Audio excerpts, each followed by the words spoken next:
Hello everybody, this is Jono21 and welcome back to another Minecraft Snapshot video.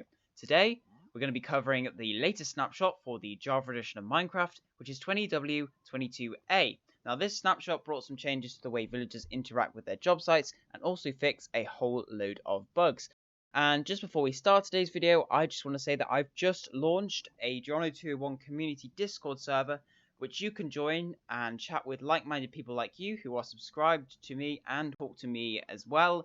And you can also suggest stuff like stream suggestions and note block tutorial suggestions. So if you want to join that, then there will be a link at the top of the description.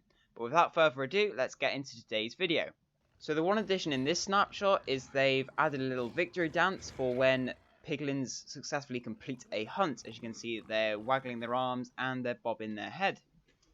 And if you're wondering why that clip was quite short, it's because I found it actually quite hard to get them to do the victory dance, because I found that one worked for when it was a naturally spawned piglin, but when I did it with some spawn eggs, just to get some piglins, and then to try and get them to, successfully complete a hunt, and to see if they actually did the victory dance, they didn't really want to do it, so perhaps that is a bug, or perhaps it's just a thing that only naturally spawned piglins can do, rather than the spawn egg versions. But anyway, I think it's a pretty cool feature, and they do look quite funny when they do it, so yeah, I'm all for this.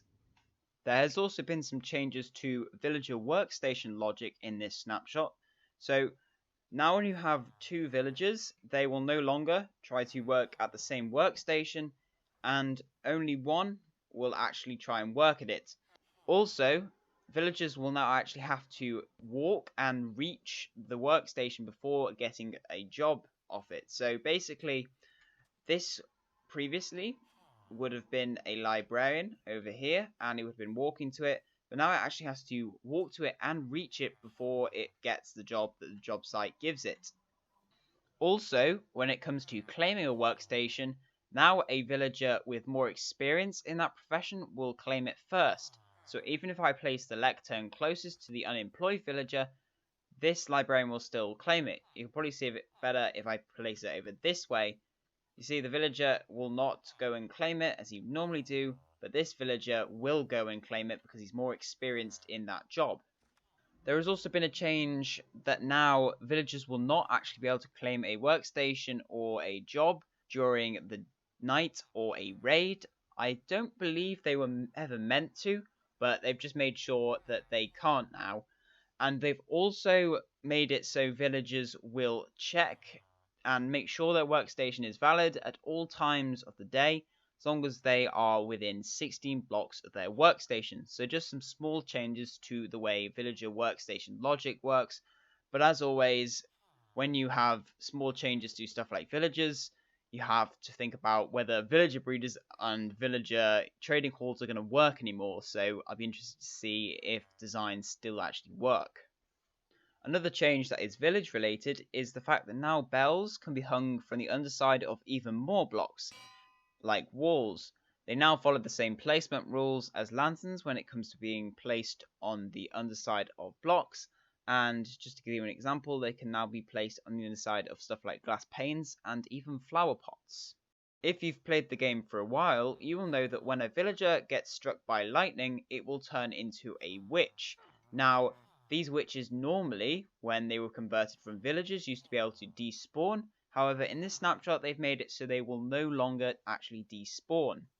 Another small change is now that you can't actually mount an entity when you're in crouch. So if you look, I'm in crouch, and I can't mount this pig unless I get out of crouch, and then I can mount him again. So yeah, this is just a small little change.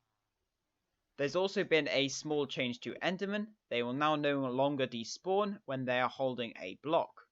And there has also been a small change to soul campfires to make them consistent with the other variants of soul fire, and they will now do twice as much damage when an entity is like standing on them as a regular campfire. So I'll just show you with pigs.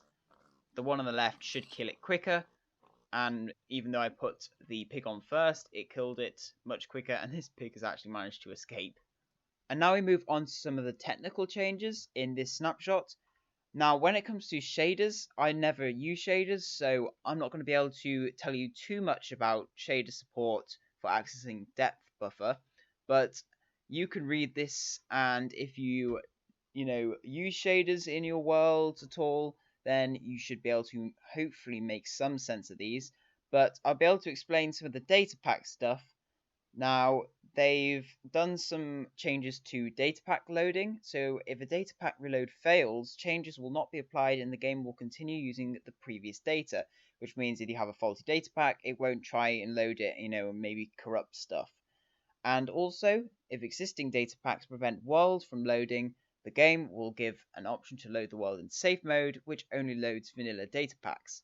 So, well, the vanilla data pack, there's no two vanilla data packs, but basically, this means that essentially your world's going to be safe if you have a faulty data pack, and it isn't going to try and load it and cause maybe some bugs or some corruption to your world to happen.